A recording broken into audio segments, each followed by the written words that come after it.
Pak Ketua ya. Saya tidak mengaitkan rendahnya mutu pendidikan, saya tidak kaitkan dengan 5P tadi ya. Ya. Yang pertama, kurikulum yang tidak relevan. Ini yang menjadi penyebabnya. Yang pertama, strategi pengembangan kurikulumnya. Pengembangan kurikulum perlu dilakukan berdasarkan kebutuhan dan perkembangan terkini agar materi yang diajarkan oleh para pendidik relevan dengan kompetensi yang diperlukan di dunia kerja. Yang kedua, keterlibatan industri dalam kurikulum. Ya, ini perlu juga dilakukan karena selama ini dunia pendidikan kita hanya mengacu kepada kurikulum yang disusun oleh kementerian. Ya. Oleh karena itu ya keterlibatan industri dalam penyusunan kurikulum ya ke depan mungkin perlu dilibatkan ya dalam membantu memastikan bahwa pendidikan yang diberikan itu sesuai dengan kebutuhan dan tantangan yang dihadapi oleh sektor industri. Selanjutnya metode pembelajaran yang sudah usang ya atau terlalu menggunakan metode pembelajaran yang itu saja. Dampaknya pembelajaran dilakukan secara konvensional ya. Metode pembelajaran konvensional seringkali kurang menarik dan interaktif yang dapat mengurangi motivasi siswa yang dalam belajar serta membuat proses pembelajaran menjadi monoton ya. Yang kedua, inovasi dalam metode pembelajaran ya. Menggunakan teknologi dan metode yang inovatif dalam pembelajaran seperti pembelajaran berbasis proyek, kemudian dapat meningkatkan keterlibatan peserta didik dan memperbaiki hasil belajar siswa atau peserta didik itu sendiri. Selanjutnya perlu mengembangkan keterampilan soft dan hard ya.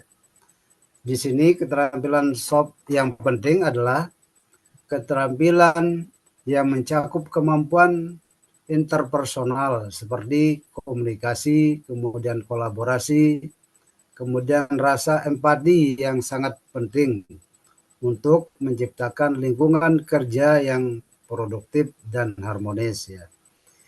Yang kedua adalah keterampilan hard yang kita harapkan juga ya. Keterampilan hard meliputi kemampuan teknis dan pengetahuan spesifik bidang yang diperlukan untuk menyelesaikan tugas dengan baik seperti pemrograman, kemudian analisis data, keahlian data dalam perangkat lunak tertentu. Ini yang kurang dimiliki oleh peserta didik zaman sekarang ya. Selanjutnya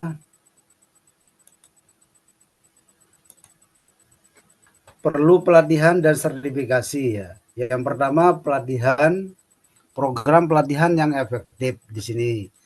Program pelatihan yang efektif dirancang untuk meningkatkan keterampilan peserta didik yang mungkin nanti setelah tamat akan menjadi sebuah karyawan ya, dengan pendekatan praktis dan relevan. Ini dampaknya langsung pada efisiensi dan produktivitas ya. Yang kedua, keselarasan sertifikasi dengan kebutuhan industri. Nah, ini juga belum kita lihat di sekolah-sekolah kita, terutama SMK yang ada saat ini ya. Sertifikasi harus disesuaikan dengan tuntutan industri terkini agar peserta tidak hanya memenuhi persyaratan saja, namun juga memiliki keunggulan kompetitif di pasar kerja. Selanjutnya harapan dunia usaha terhadap lulusan. Yang pertama keterbacaan terhadap lulusan. Lulusan harus memiliki kemampuan komunikasi yang baik dan dapat memahami serta menyampaikan informasi dengan jelas agar dapat beradaptasi dengan lingkungan kerja yang dinamis. Yang kedua, diharapkan juga kriteria hiring di perusahaan. Perusahaan mencari lulusan yang tidak hanya memiliki pengetahuan teoritis saja, tetapi juga pengalaman praktis, soft skill, dan kemampuan untuk bekerja dalam tim demi mencapai tujuan. Jadi kadang-kadang ya lulusan kita juga ada yang bersifat individual, jadi harus ada kerja tim di sini diharapkan ya. Kemudian yang terakhir adalah kolaborasi antara institusi pendidikan dengan dunia industri. Ini yang terakhir ya. Yang pertama, model kerjasama yang bagaimana yang berhasil. Bentuk kerjasama yang berhasil meliputi yang mungkin anak-anak sekolah harus magang di perusahaan, program pelatihan dan proyek berbasis industri yang melibatkan peserta didik atau mahasiswa dan perusahaan untuk menyiapkan lulusan yang siap kerja nanti setelah dia tamat. Yang kedua, memanfaatkan kolaborasi bagi kedua pihak, baik sekolah maupun dunia industri. Kolaborasi ini memberikan keuntungan bagi institusi pendidikan dalam menyelesaikan kurikulum. Sementara bagi industri, akses ke talenta baru dan inovasi yang relevan dengan kebutuhan pasar. Mungkin itu Pak Kedua, terima kasih. Mohon saran dari Pak Sugi ya kepada saya serahkan kembali kepada Pak Ketua. Assalamualaikum warahmatullahi wabarakatuh. Salam. Terima kasih sudah selesai ya Bapak Ibu tentang rendahnya mutu pendidikan, dan ini tugas yang diberikan oleh Pak Jojo terkait dengan bagaimana kita mempromosikan atau menggunakan marketing publik, dan kita menggunakan pendekatan 5P dari mulai yang namanya public sampai promotion. Alhamdulillah kita sudah menyelesaikannya, dan ini menjadi sebuah solusi dari bagaimana sebenarnya kualitas mutu pendidikan ini menjadi meningkat dengan kita memberikan sebuah public marketing publik dengan menggunakan 5P, dan sudah dijelaskan dengan rinci oleh Pak Yusuf dan hasil diskusi kawan-kawan. Demikian saya sampaikan, terima kasih dan mohon arahan bimbingan dari Pak Jojo selaku narasumber dan Widya Suara di kegiatan PKN 2 ini, terutama di agenda 3. Terima kasih. Assalamualaikum warahmatullahi wabarakatuh.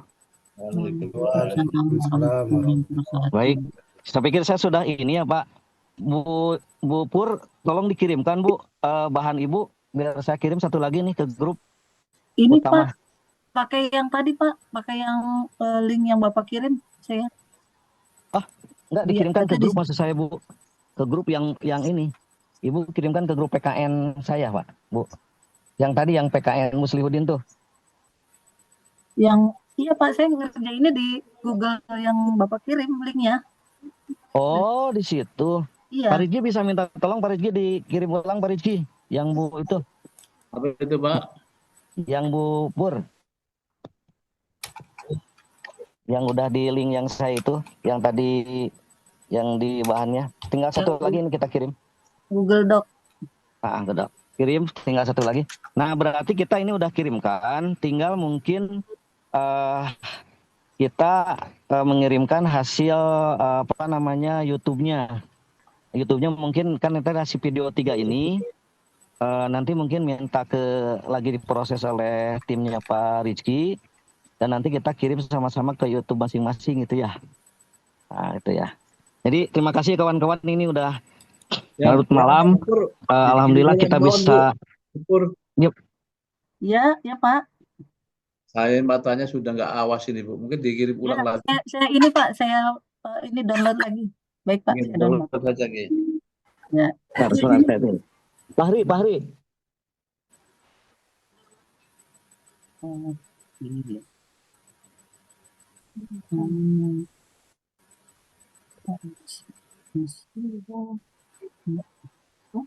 Tidak. Ya. Belum.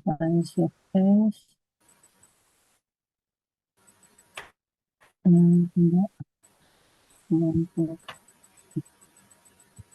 kelompok dua, kelompok tiga.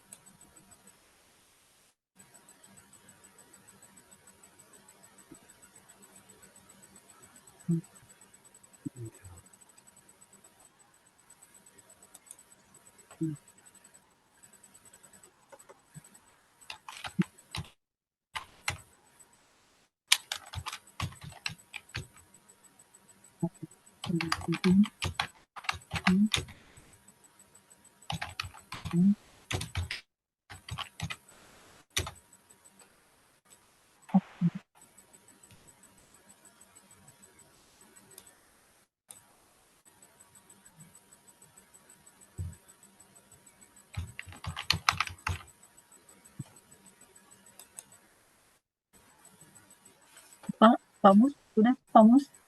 Udah ya Bu ya? Oke, baik. Udah Ya. dikirim ya? Terus Siap, saya ini kirimkan. kita anggota mengirim kemana nih Pak? Saya kirimkan, saya udah kirimkan ke grup semua kan masuk, nggak usah. Saya udah di atas tuh grup 2 kan. Jadi saya kirimkan ini langsung, nggak usah lagi mengirimkan lagi Pak. Cuman mungkin kita harus nanti di masing-masing yang ke YouTube itu Pak, Bu. Oke. Jadi Jadi bagian tadi. masing-masing. Nah, presensi kita ini, proses ini kan udah divideokan tuh oleh grup, dibantu oleh tim Pak Rizky.